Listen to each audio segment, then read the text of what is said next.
You're listening to Ideal Practice, episode number 96. And today, guys, we're going to dive into something that's brand new to me. So I'm really curious about it. And I'm going to guess it's brand new to most of you guys. We're going to be talking about how you could be using AI in your private practice. So stay tuned.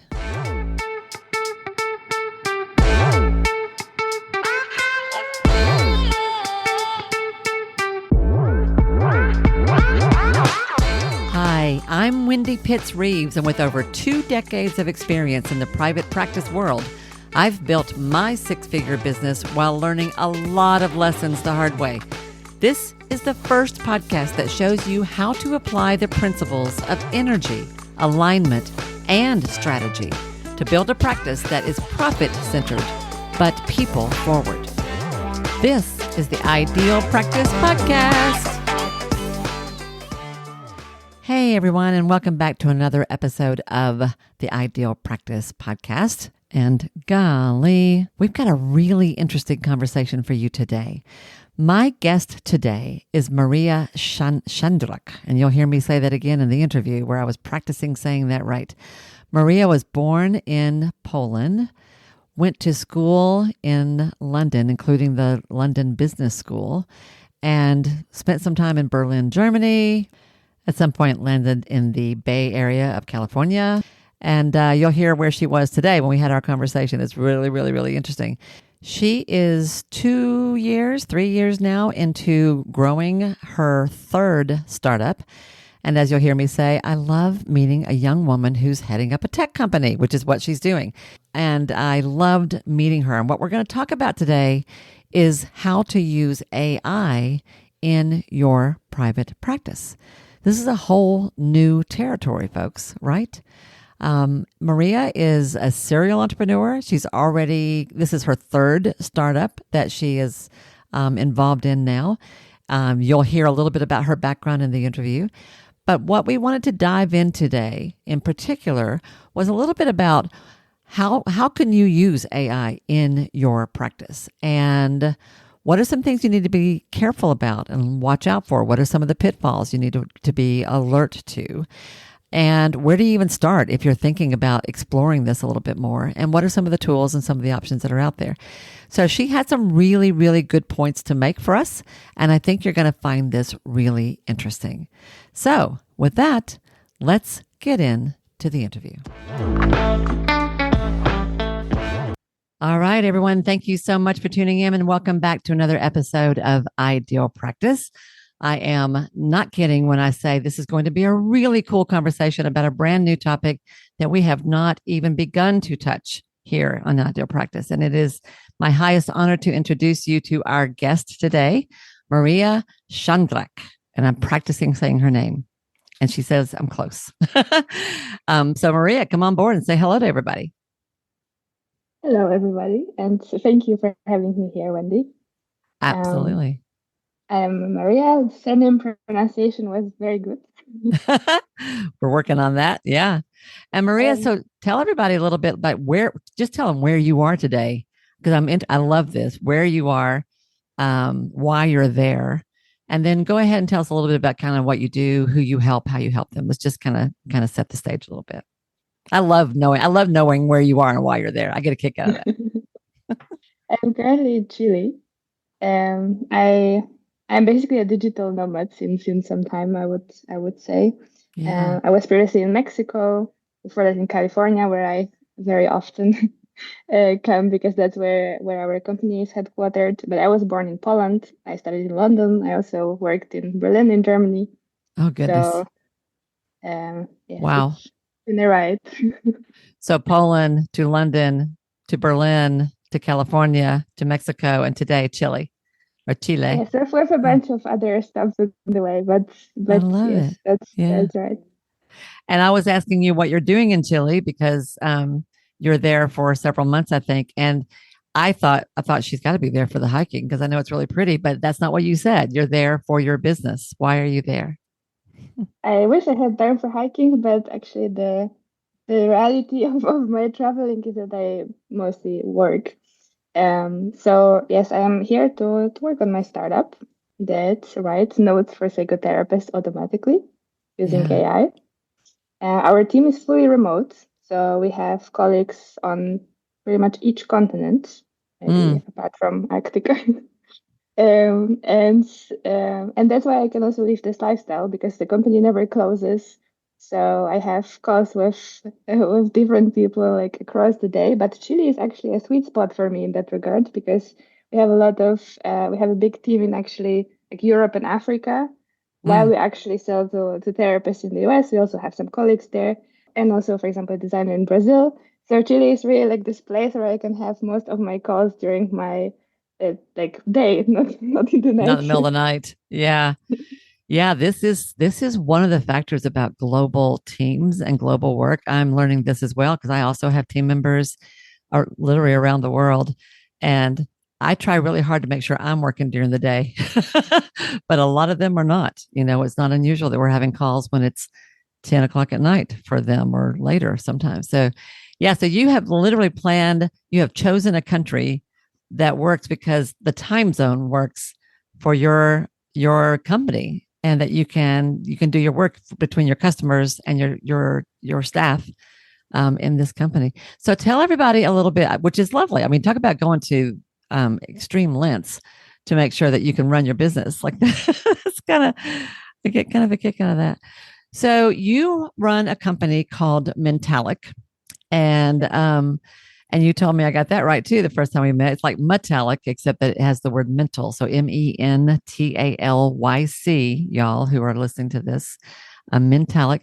And this is as I understand it, this is a startup company, a tech company, designed specifically to help psychotherapists, especially to use AI for their documentation, is where you are right now. I'm sure that you're going more for that, but tell us a little bit, like, how the heck did you get into that? How did you land as the CEO of a tech startup, especially focusing on mental health? I'd love to hear this. I was always very passionate about businesses and basically like turning my passions and things I care about into actually businesses. So when I was 10, I got a hamster, and And you got a soon hamster. then I figured out that I could have a second hamster, and I turned it into like a hamster breeding company that I was running in my basement. Oh my Uh, gosh. with like 20 cages, like a whole production line, if we can call hamster breeding this way. For And real? I had like my whole like little accounting notebook. I got to know all the pet shops in my neighborhood, figured out when they would need new hamsters. Later, when I was a bit older, I was like around 14, 15, I was trading old violins because I actually went to like a music school, right? So I played violin. Uh, hmm. Um, and when I was 18, I actually co-founded my first kind of like proper startup, which was an insurance company, basically. So like a company selling insurance online. At Um, 18, at 18. yes, yes, So I was still in high school where were you when you were 18 and you were doing that? Where were you? in Poland. In Poland. Uh, So you at 10, you got a ham. I'm going to recap things along the yes. way just to make sure I'm catching it. So at 10, you got a hamster, and then a second one, and thought, oh, I can breed these, and I've got a business. And you were breeding hamsters and selling them to pet shops in your town, your area. That's right. That's right. What a hoot. And then at 14, you were trading old violins and making money from recycling violins because you were into Yes. music, right? And then at 18, you started an insurance company selling insurance. I didn't know what insurance was at 18, or nor that or I did, but I didn't care. I That's was very interested in businesses and finance. So I was reading hmm. a lot of books. I was collecting some like magazines for traders and reading them in my free time. What a Winning some hoot. competitions in high school, like basically on like finance, economics, all those topics. So when I went to the business school actually at 19, I basically didn't have to study because I knew all of this. So I was growing my Wow. startup, doing other things, right? So that has always been a really big thing for me. Hmm. But also, while doing this insurance business and a couple of other things later, I found out that even though I really, really love doing businesses, it actually makes it much better if it's about something that I really deeply care about. And insurance Yes. wasn't that thing. So Well, Um, that's something a lot of therapists can relate to. It's good to have a practice that's about something you really care about, and insurance isn't one of those things. I can relate. exactly. That's funny. Okay. So then I did a bit of soul searching, and I found out that mental health is the thing that I care about a lot, Mm, given that I had an eating disorder as a teenager. yeah. So I met 5 different therapists in that process and 2 psychiatrists. And it took a while till I recovered. I don't have any symptoms since like almost 10 years now. But it was definitely a very painful and very like complicated, I would say, time for me and my family. Mm, So when I was looking for that topic that I think is still not really solved, I started like my thoughts were always going that direction, right? So I first tried to create like an app for clients with like some psychoeducation and so on. But I figured that that's not actually where the problem is, and there's a much bigger problem around like what therapists are doing with their time in their day, right? They could be like just healing the client, and instead they like write notes, worry about insurance, and huh. if they write notes, they often do it like some days later, or even if it's at the end Yes, of the day after seeing different clients, right? that's true. It's hard to remember everything. So then I started thinking maybe there is something we could do around analyzing this data to help them in that regard. Um, there were a Hmm. bunch of also different topics I was looking into, but as AI was emerging, right, and that is our main topic, I started like looking at all like AI applications across Wow. industries and Okay. also specifically in mental health to understand what is possible. Okay. Um, and there I figured that AI is used much more in actually other industries, right? I also at some point worked as a management consultant. I work in the financial industry. So they're everywhere using AI. And then Wow. when I started talking to therapists, I found out that they're just often like writing maybe some notes on the side in a notebook, right? Then typing it into the EHR. And there are much better solutions out there, not even just only for notes, right? But for a lot of things, basically. So I try to understand what is the limitation. There was a lot of discussion around like protecting the data, also how different systems are not connected to each other, right? So there's an EHR, there's something else, there's like maybe the billing, and there's Mm-hmm. insurance, all those different parties Yeah. involved. So around the time I met my co-founder, who's a machine learning engineer and a software developer, who had a lot of insights into like security of software and how to train AI models. Okay. So yes, long story short, from all this like passion for business and mental health being a topic I care about, and meeting my co-founder, that's how we are where we are, where I am This is sitting here. crazy. So you I apologize. I got a ding. Even though I have my focus, don't interrupt me thing going, and it still interrupted me. So I don't know where that was. Um, so speaking of technology, so you first of all, you're a serial entrepreneur and you love studying business and looking at ways to make money and to make a difference and kind of putting systems together. It sounds like you kind of enjoy the challenge of the puzzle of figuring it out a little bit.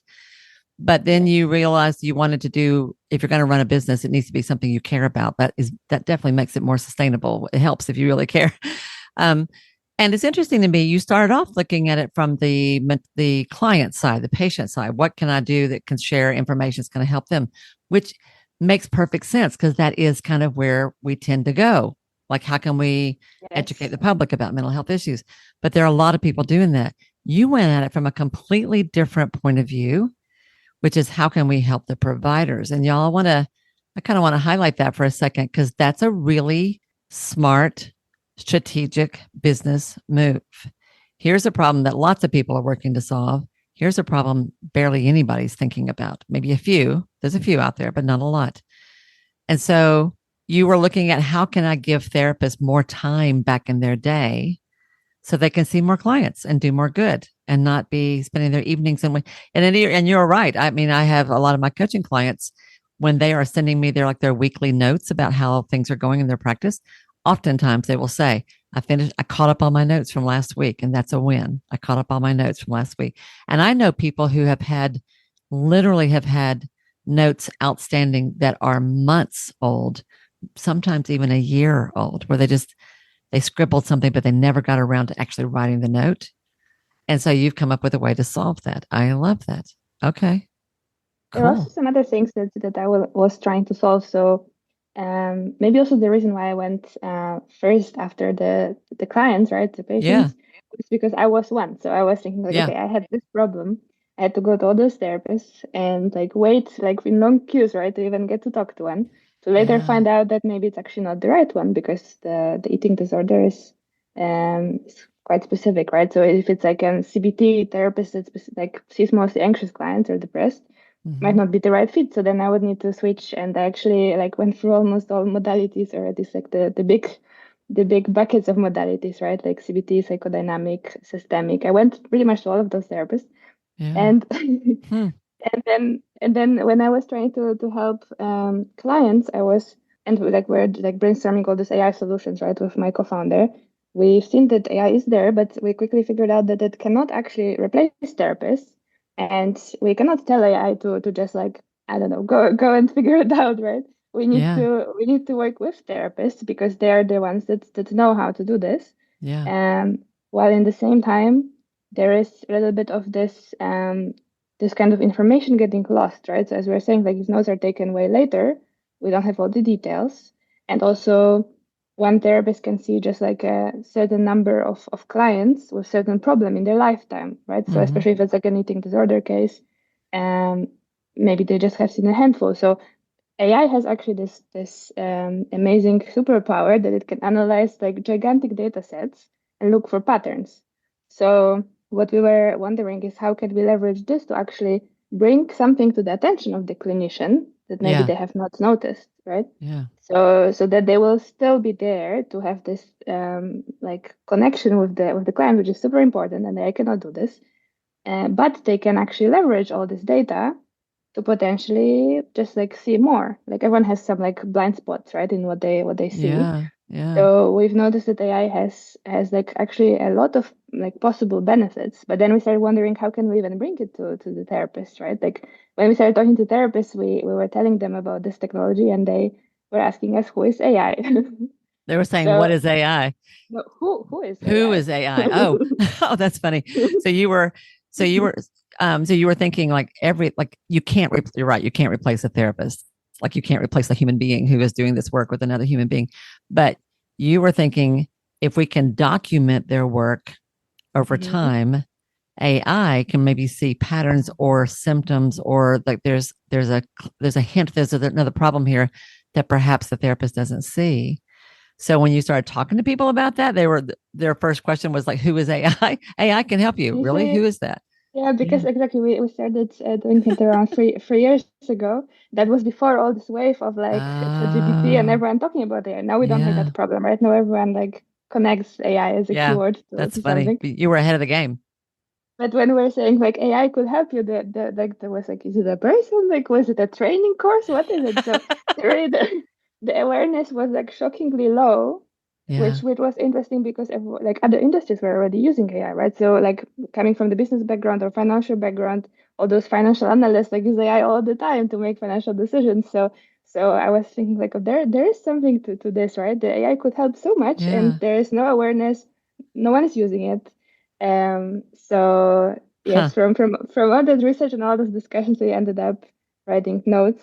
As this appeared to be the biggest pain point next to no-shows, but no-shows cannot be well solved with AI at this point. Uh huh. Uh huh. I have a way to solve the no-show problem, which I talk about all the time. But you're right. Notes Okay. really is that and filing insurance claims, documentation. Because if you have a self-pay practice and you're not using third-party reimbursement, um, you just have to meet certain legal and ethical obligations for your notes. That's good enough. But if you're playing the insurance game, there's a lot to consider in how you write your notes, and it's a pain in the rear end. It sure is.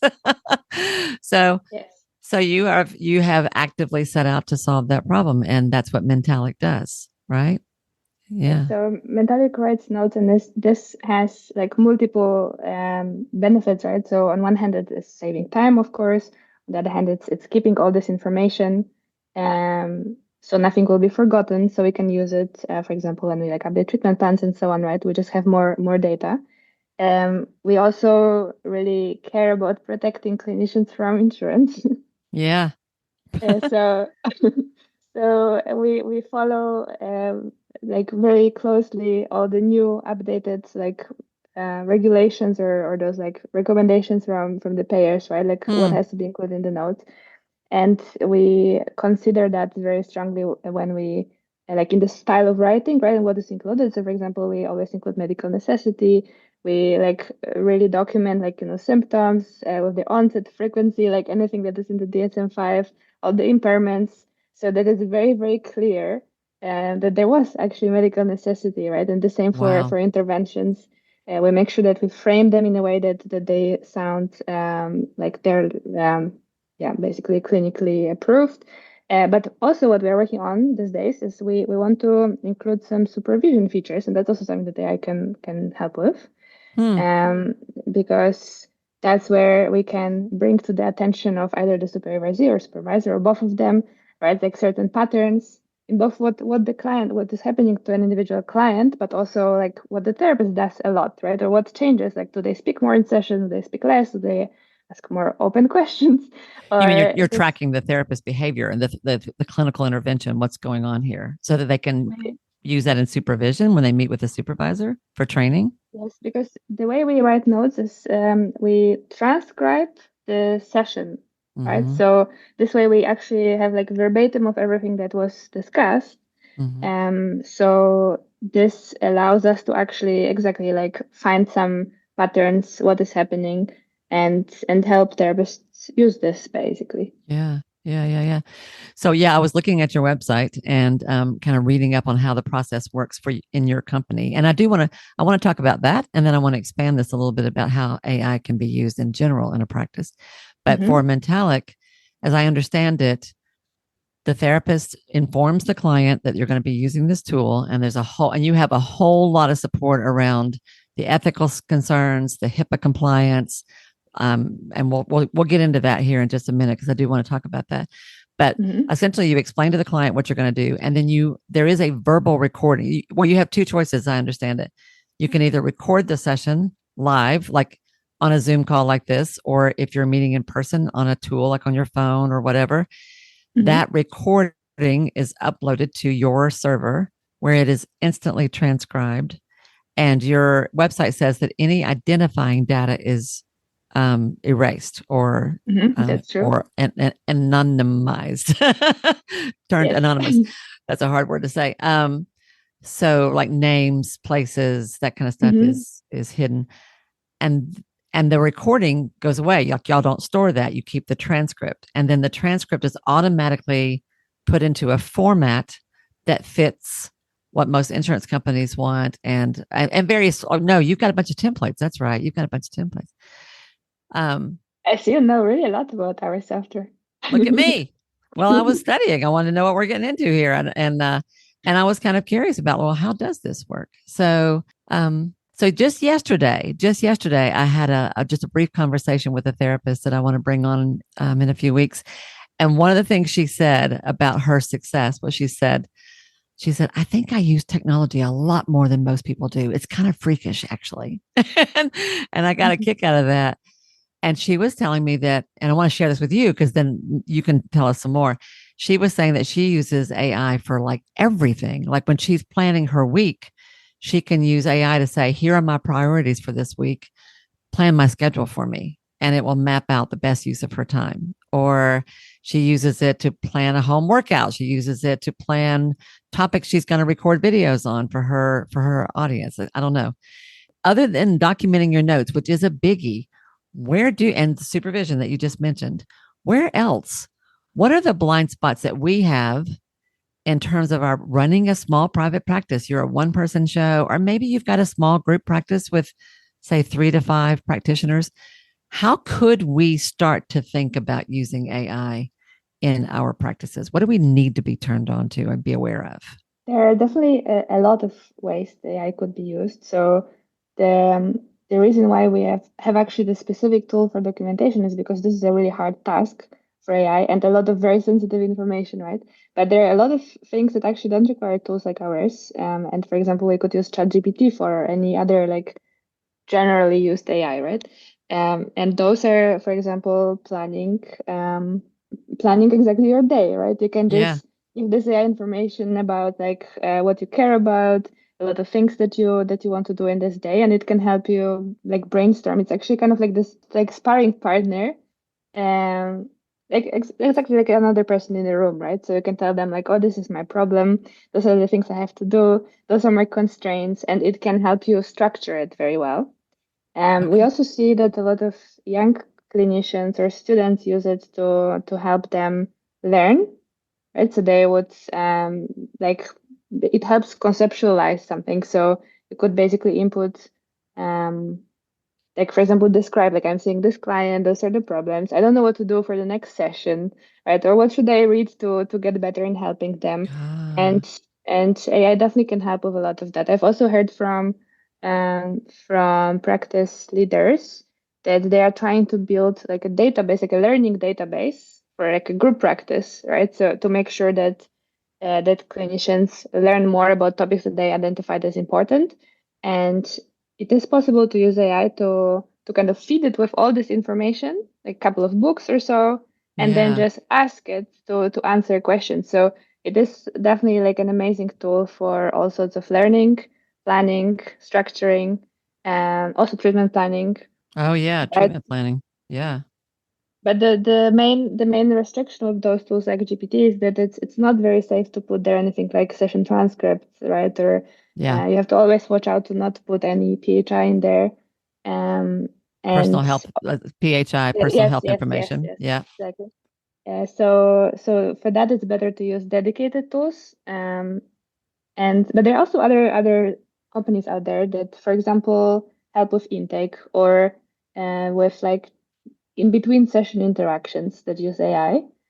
Those are also sometimes specialized tools. Like what? Explain that to me. In between, like, how would you use AI in between sessions with a client? Tell me more It, about that. it, it can like, chat with the client, so it's similar to as we can chat with ChatGPT, right? But it would be trained on a different data set. So it's trying to act as kind of like not a therapist, but like a helper to the therapist in a way. And it can, for example, prompt the client to journal and Hmm. would start asking some questions like how was your day or how did you feel today, right? So it can kind of deliver those very simple interventions. Like via um and- email? Would that be an email or no, usually it would be an app.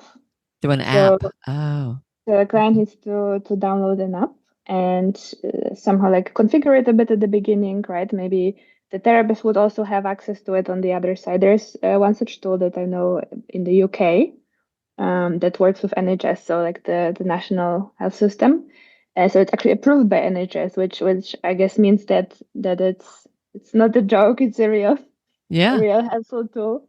Yeah. Um, and there the therapist has access to it, so they can, for example, input like what's the diagnosis, what is like the homework that they should be doing, right?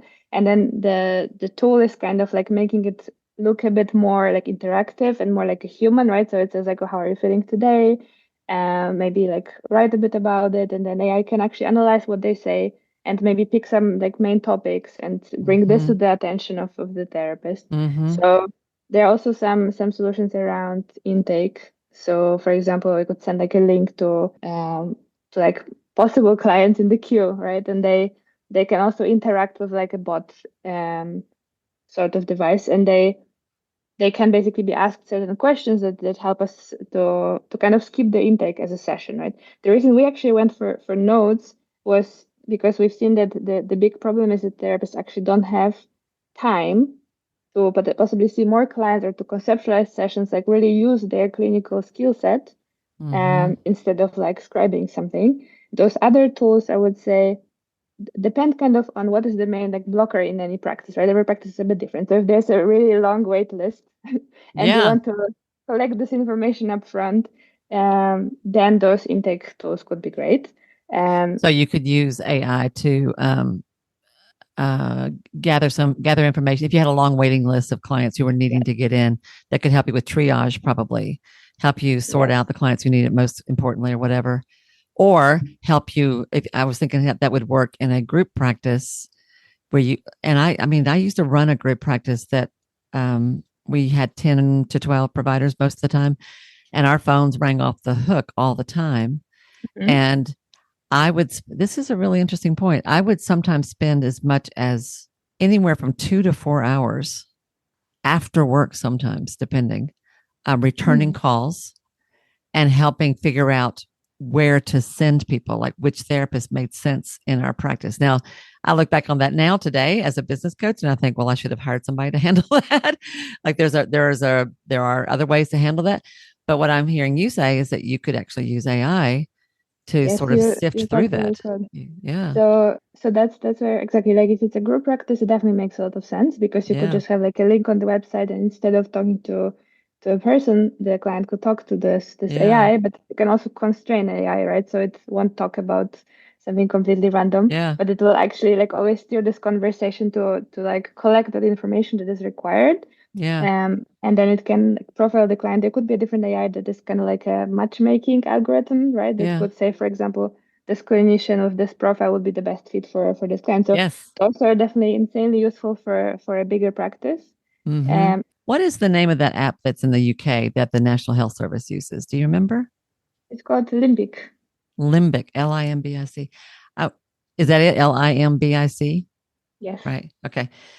So the UK's health system is completely different from the US, of course. And when I talk to colleagues in the UK, they never understand our moaning and groaning about insurance.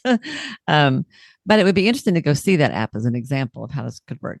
So I want to get into some of the things to be careful about, but I do want to highlight what you're saying here is that because I really want to kind of get people's wheels turning a little bit to think about this. Mm-hmm.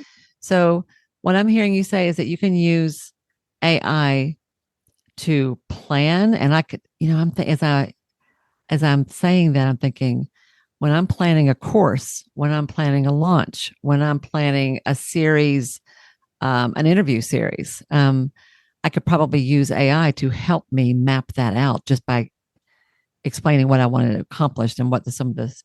So planning, learning. You talked about gathering a library together of information that could Mm-hmm. be tailored to your particular staff, and treatment planning, and then structuring, um, which all that dovetails together, of course. But what you're reminding me of, so I was just kind of playing with ChatGPT last fall, and I was planning like a 16-day trip to the Pacific Northwest, and I had certain places I wanted to go, and I was trying to figure out the best route. And I'm totally a DIY person, so I was like looking at roads and Airbnbs, and does it make more sense to go here first or there first or whatever?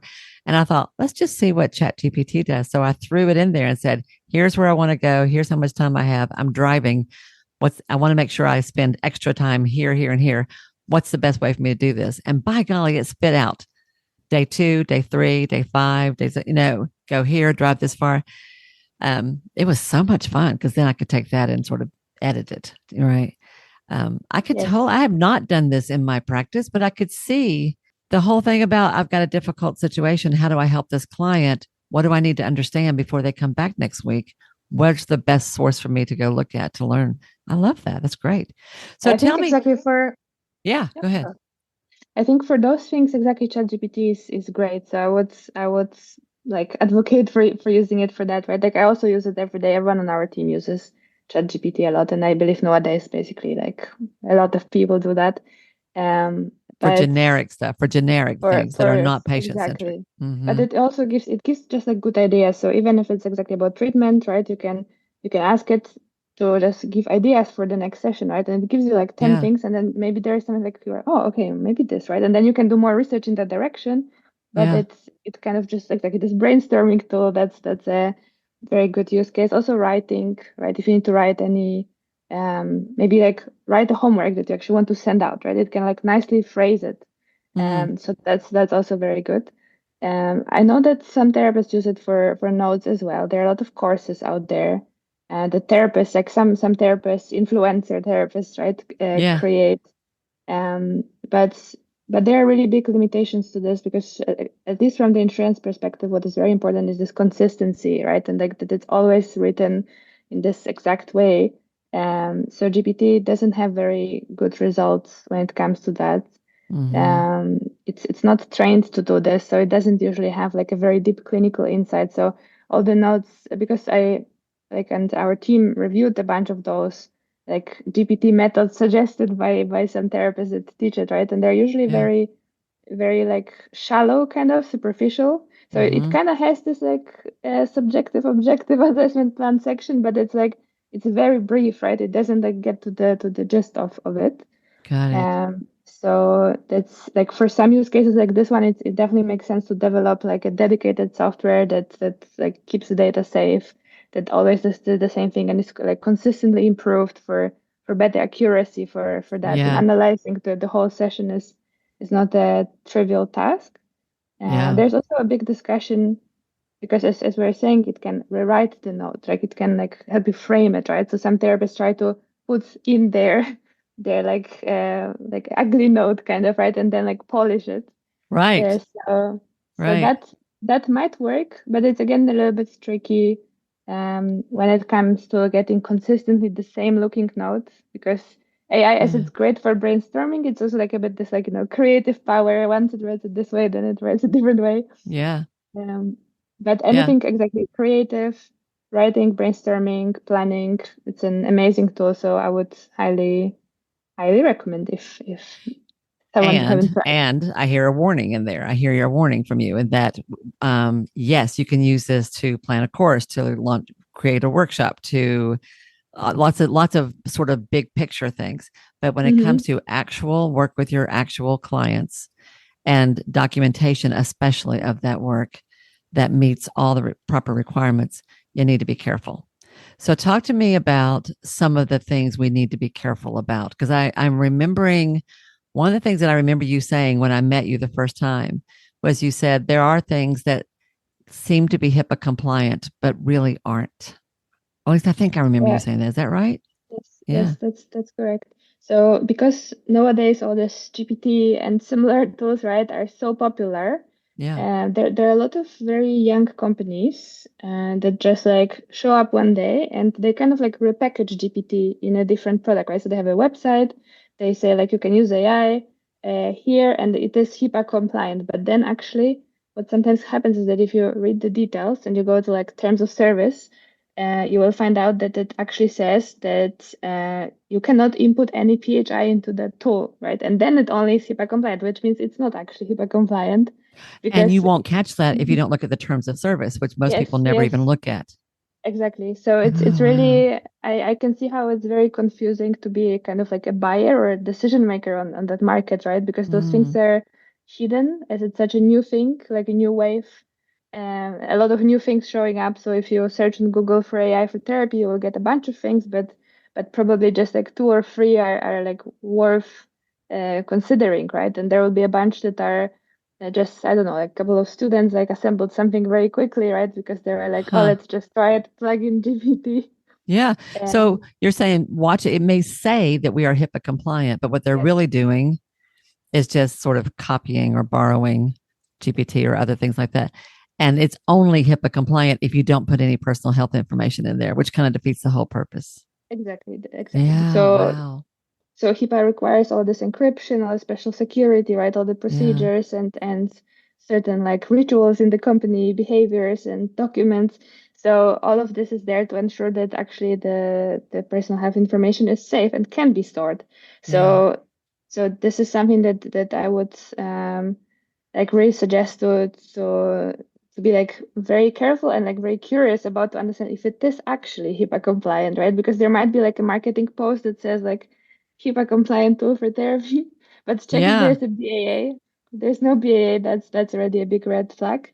And it's very good to go to like FAQs or terms of service and see like when there's FAQ, is it HIPAA compliant, right? Sometimes it would just say like a dictionary definition of it, right? So HIPAA compliant is an act, something so it actually doesn't answer the question whether it's HIPAA compliant. So really like look for such like inconsistencies. Wow. So this is really sneaky and tricky. Yes, Yeah. yes, So we are right to be a little leery of definitely. diving into this. We need to make sure that we need to do our due diligence and make sure that Yes. whatever tool you use, is what it seems to be. Yeah. Yeah. Wow. Okay. And I know at Mentalyc, you've been really careful about that. You've got all kinds of security built in. Yeah. Yes, we were always very particular about it. Like from day one when we launched our very first like prototype, right? It was over two Yeah. years ago. Um, it was already HIPAA compliant. So whoever is using our platform, there should be always right away on the entry, even if it's a free trial, right? Yeah. There is no way that that someone can use it without HIPAA compliance. But yes, like as you were saying, it's definitely very important to not be just like overhyped on AI and just like blindly trust it. But also it's very important to not completely like throw it through the window for those reasons, right? Because it's a great technology that can be very helpful. Yes, right, right. So yes, be careful, but that doesn't mean don't do it. All right. It's still like Exactly. this really can change things for you. All right. And I totally get like how many hours back somebody could get in their week. If you have a full practice and you're seeing 20 to 25 people a week or more, I know people who do more, which is think is crazy, but they do. Um, you could literally get hours back it by using this process. So this is really something.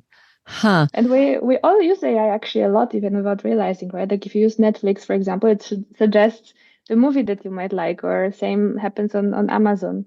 Or there are some like suggested like when we type, right? It sometimes suggests like the auto completion of the sentence. So AI is Yeah. already in a lot of products that we use, not necessarily like as like clinical help, right? Yeah. But it's there to stay, so we all need to understand how to leverage it. But as with many new things and innovations, being careful is very important.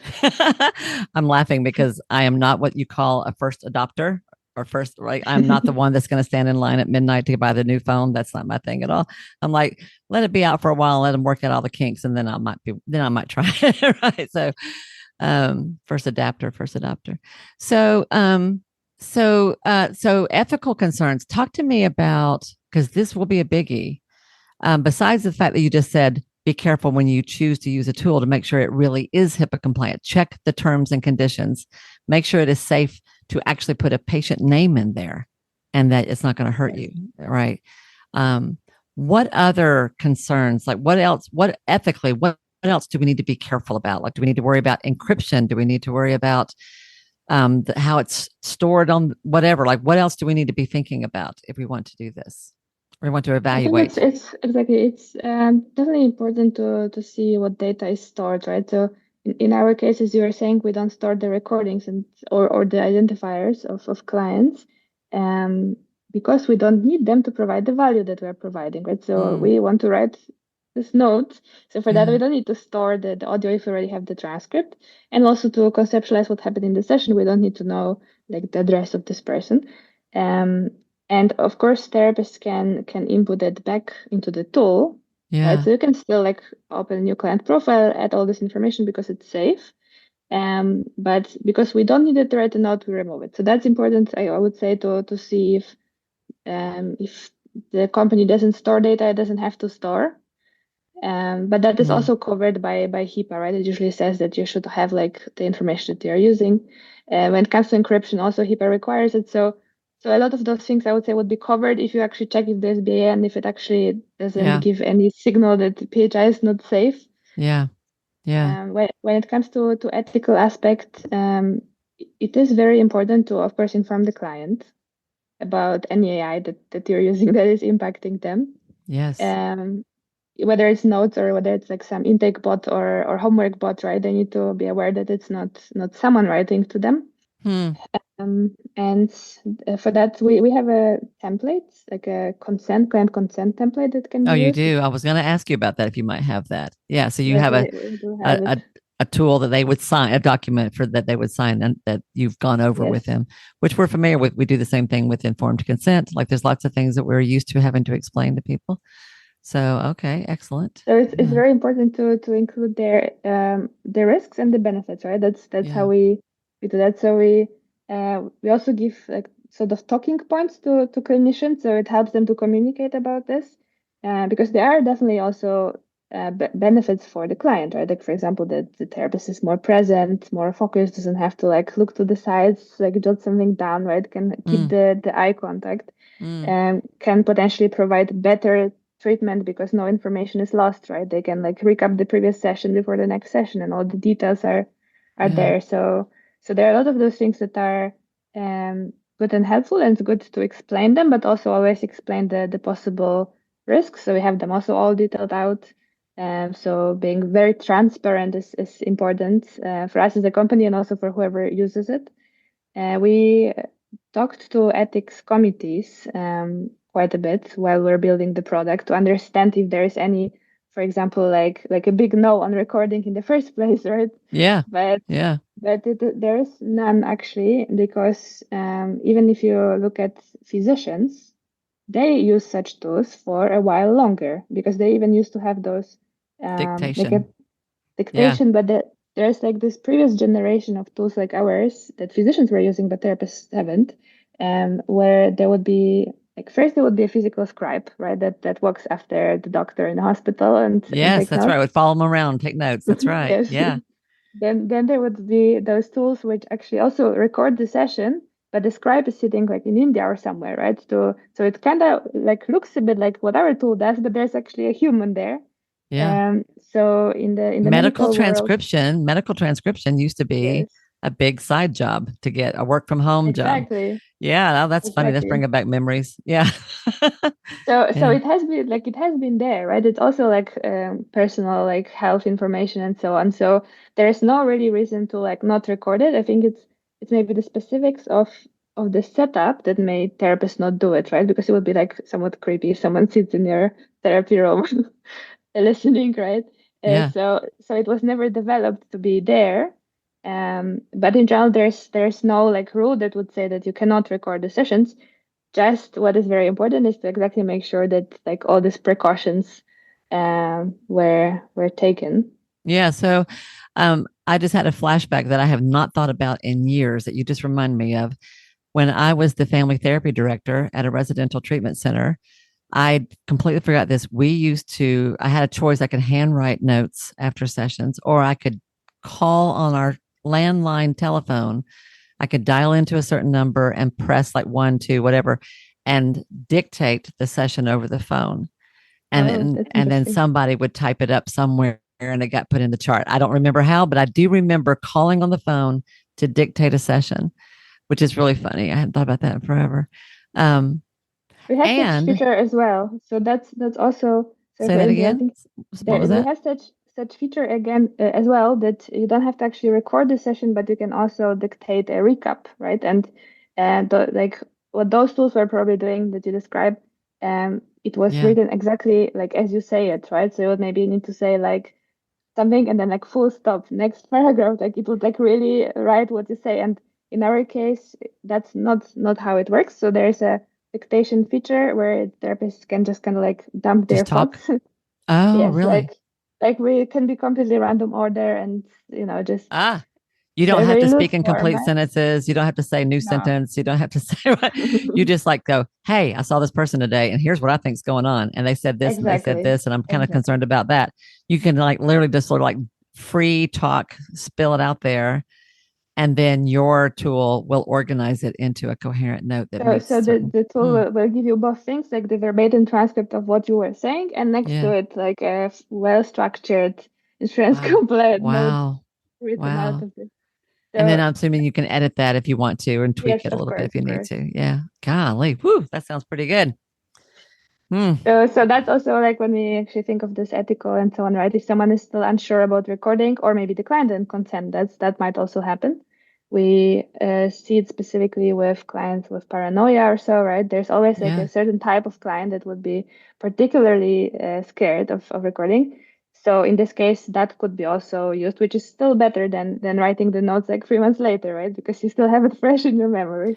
Well, as I was thinking, if I was going to use something like this, I was thinking I would probably be more comfortable Hmm. with that, uploading something afterwards than I would having an actual recording. I have recorded sessions before. Anybody in graduate school, we are often encouraged to record sessions as part of the learning.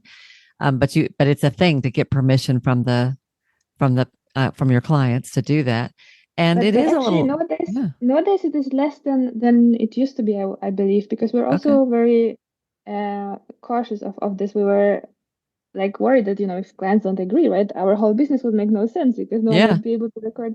But yeah, actually it's not the case nowadays as much because everyone is using this AI in other like jobs, right? So if your client is working somewhere in a big corporation, let's say, they will already transcribe all their meetings, right? Have some yeah. notes from Zoom and so on, summaries of meetings. And so everyone is very familiar with it. So what we've actually noticed is that usually the therapist would be worried that the client would not want it. And the clients are like, no, of course you can use it. I use it every day. Wow, really? Huh. What about legal implications? It just occurred to me.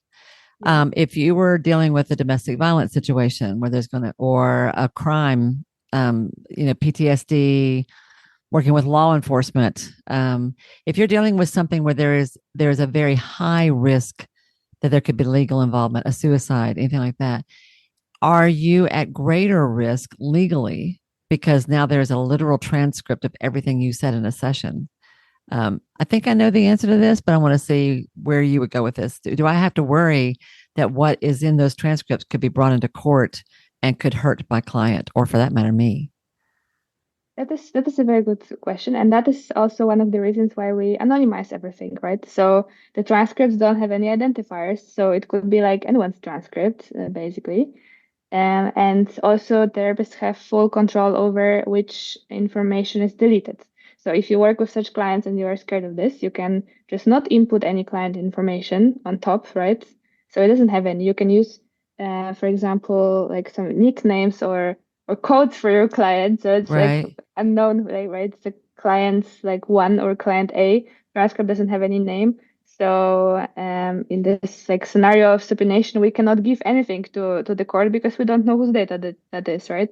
Plus, you can also delete transcripts. So when the note is completed, you can store the note and delete the transcript. But it's So not stored and on your servers, right? It's not stored. Yeah, exactly. I wasn't thinking so much about if someone hacked into the system and stole that information. I don't really mean that. I mean, could the court subpoena me for that transcript, knowing that I use this tool or any of these kinds of tools? If the court it becomes aware, and I think where I'm going with that is that there are rules also part of the HIPAA laws about what can and can't be forced from a court, right? Mm-hmm. In terms of what we have to share in terms of documentation. But I think one of the things I would want to make sure is that if I had that kind of a detailed transcript, that it could not be forced. I could not be forced to turn it over later with or without I anonymity. believe it Yeah. cannot be forced as long as it's not described whose sessions are those, right? So there are different ways that Mentalyc can be used, and we see actually that different clinicians use it differently, and also sometimes clinicians with different clients use it differently. Yeah. So Yeah. so if it's such a case, then you can just make sure there are no identifiers and the client has some like letter, number, code. And then Yeah. if we get the request from the court and they say we want information on this like Peter or something, we're like, oh, we don't have anything like this, right? There's no such record, so we cannot give you anything. And Yeah. that's Yeah. basically at least what we understood from all the like legal advices that we were taking when we were setting this up. And so we only can give data if we know specifically that this is that person, like full name, right? And otherwise, we just have a bunch of de-identified notes. Plus, also exactly if you delete the transcript, so you can, for example, store the note and delete the transcript, Yeah.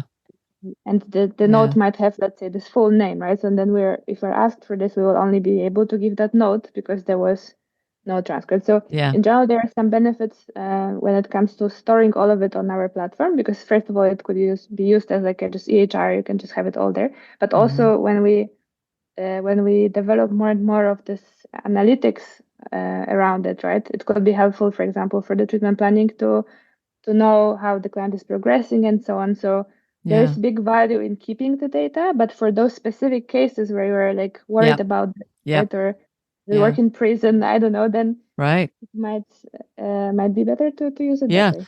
Yeah. So for a general practice, holding on to that information because whoops, I hit my microphone. Holding on to that information could be helpful because AI can learn and give you feedback that will help you be a better clinician. But exactly. if you have cases that are especially sensitive or really, you got to be really, really careful, like extra careful, then maybe you don't hold on to those things. You just like store it in your traditional EA. And I'm guessing the same question applies to EHR in general for anybody who's doing electronic documentation, which I never did. Like this is how dated I am. um, by the time EHR came online as a routine, like simple practice and things like that became routine for people to use, I was already too far along in my own way of doing things. So I never have used any of those systems. And I know y'all don't be throwing me any shade because I know I'm dating myself there. But whatever works for you works for you. So it's fine. This is really, really, really interesting, Maria. And the way I love the diligence with which you are approaching this problem by talking to ethics experts and talking to. I know you're talking to therapists all over the place to learn more about what they need and how to serve. Um, and it sounds like you're being really, really careful about this and very detailed. And I admire that. I have a feeling you're going to be doing really well. I love seeing a young woman growing a tech startup that serves my people. That makes me really happy. I love that. And I know you have put together a guide for us too. I should mention that. Tell us a little bit about this. You've put together a little worksheet for us, a tool that we can use. Tell us a little bit about what's on that guide. It's kind of like a summary of what we were discussing. So what to double check on, what to consider while choosing AI products, right? Or deciding even if you want to include any AI in your practice. Um, I really think that including it in some way is a good step because exactly as you mentioned with the EHRs, right? Now everyone is using them. So some Yeah. of those kind of like ways that come, they just don't stop. So Yeah. you don't want to be like maybe left behind with it. Yeah. But Get with the so we program. It's coming, whether you so want it or not. Yeah. but we definitely yes we want to help to educate, right? That's why I also work with those ethic committees and because I went to therapy myself more than once, as we talked about it earlier, I know also how it feels like for the client, right, to be vulnerable Yeah. and worried about someone discovering their problems. Yeah. I also really want to help therapists to feel like safe and okay about using it. So I Hmm. mean, the whole topic is very close to my heart. I am very grateful to therapists that helped me. Oh, And I love uh, that. I love that. Yeah. So y'all, if you want to get that guide, we're going to have it on our website. And the way to get it is go to wendypittsreeves.com, my regular website, /Mentalyc. I want you to remember the name of Maria's company. So MEN as in Nancy, TAL. So the word mental with a YC on the end, Mentalyc, Mentalyc. And we'll have that set up for you so you can download that for free. And that will give you some things to think about if you begin going into this. So, Maria, I got two more questions for you. No, three. Okay. First of all, if somebody just wanted to dive into this and like, I don't even know where to start. Okay, you've convinced me I need to at least consider exploring how I can make my practice run smoother. What's the easiest entry point to start playing with this in a more purposeful way? I would say maybe reading about it. We actually have a blog as well that is written by clinicians. Okay. We have some hundreds of blog posts there on all sorts of topics, insurance, coding, notes, note types, Okay. and so on, but also on like AI technologies. So, and it's not only us, there are also great therapists teaching that, like for example, the QA prep. We really like chatting every now and then with Melissa Hall. Okay. She is like the main influencer when it comes to note taking as such, right? So we've been also consulting with her a lot when we're starting, and so she also now actually has a series on AI tools Oh, for okay. notes specifically, but she kind of compared us to like other ways to do it with AI. We don't have any like sponsorship collaboration with her, right? So she has very objective And what's her perspective. name? Tell me her name again. Melissa Hall, QA Prep is her website with trainings on note taking specifically. QA prep. Okay. And Melissa, how do you? I just want because I want to. Since you're mentioning her, I want to put her in the show notes so people can look Yes, her up. I believe it's Hall. Hall. Oh, Lisa Hall. Got it. Okay, got it. Melissa Hall. I'll just make sure I put that in the show notes as a resource. So a good way to start is just to begin educating yourself about what's possible here. And I was going to ask them where they can learn more about you. And you mentioned your blog. So that I love that you've got stuff written by clinicians. That's awesome. So what your website is it Mentalyc.com? Did I remember that? Yes, we have there, it's like /blog, or basically if you go on our website, there would be also some way to get on that blog. Okay. Or you can just type in Google like Mentalyc blog, it also probably would show up. Excellent. So we definitely have a lot of good content there. But in general, searching for like AI notes, AI for therapy. But there again, as we were talking, right, you need to be careful and like really investigate right. what is valuable. Don't just go if they have a pretty website. Dig into the terms and conditions and make sure that you can enter personal health information in whatever the tool is. Because if it's not safe to do that, if they have any kind of warning, like this is a big takeaway from today.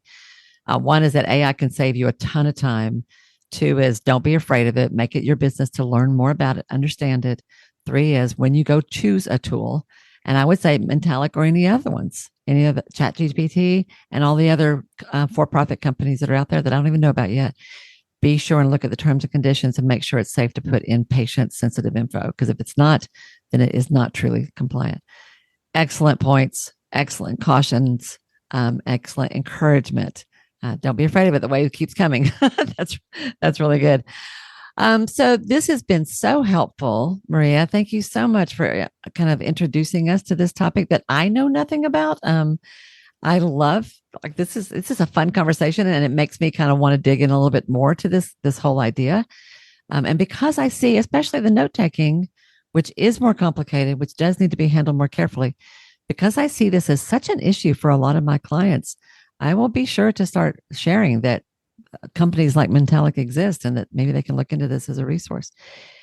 Well, before I bring us to a close, is there anything that I haven't asked you, anything we haven't touched on, anything we missed, anything that you feel called to share or mention that will make this conversation complete? Maybe one small detail that Mentalyc can write notes for all types of therapists, actually. So including like couple, family, children. We have some specialized items like for EMDR or other trauma-informed, or like also for prescribers. We're adding group therapy right now. So if someone has specifically like that type of therapy practice where they have all those different setups, then there is actually no other tool currently on the market that has all of those things, right? So that's just like a additional really cool benefit for Mentalyc in particular. Awesome. Yeah.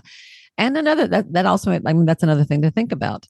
Whatever tool, process, platform, company you explore, make sure that it works with your particular unique type of practice and with everything you might need in your practice. So if you are doing definitely a specific skill set like EMDR, AAIT, or something like that, make sure that it works with that. I love that. Yeah, that's really good. Okay, awesome. Thank you so much for being here, Maria. This is fun, and I think people are going to get a lot out of it, and I think there's going to be a lot more to come behind this. So, thank you so much for being here today. Thank you for having me.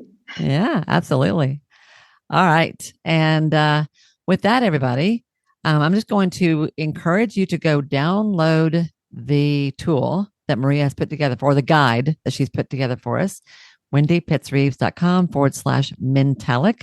I'll be sure and have that in the link linked below in the show notes as well. And just look it over. And then I would go check out her blog and see if that doesn't kind of get your wheels turning a little bit about what's possible here and things you need to learn and know. And you'll be ahead of the game and you'll be out hiking or playing at the beach before your colleagues do. So there you go. Yeah. All right, everyone. Have a great week. And I will see you next time right here on Ideal Practice. Bye now. Hey, y'all. If this program has become important to you, if Ideal Practice matters, it would mean so much to me if you'd be willing to take just a minute to do one or two of the following things. First of all, would you follow or subscribe to the show here at Ideal Practice? Following me helps you because you'll never miss an episode, but it helps me as well for all kinds of reasons.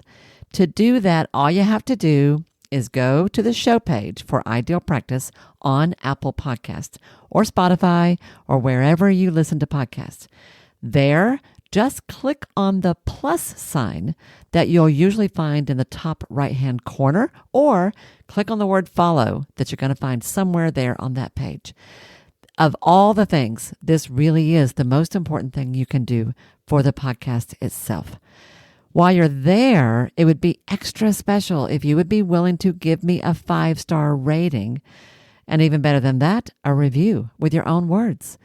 Your words matter. And when you write what you feel, what you think, you uplift and encourage others. And I love that. If you want to go a step further than that, take your favorite episode or two, one of the ones that has meant a lot to you, and share it with a friend. Could you do one or two of those things for me?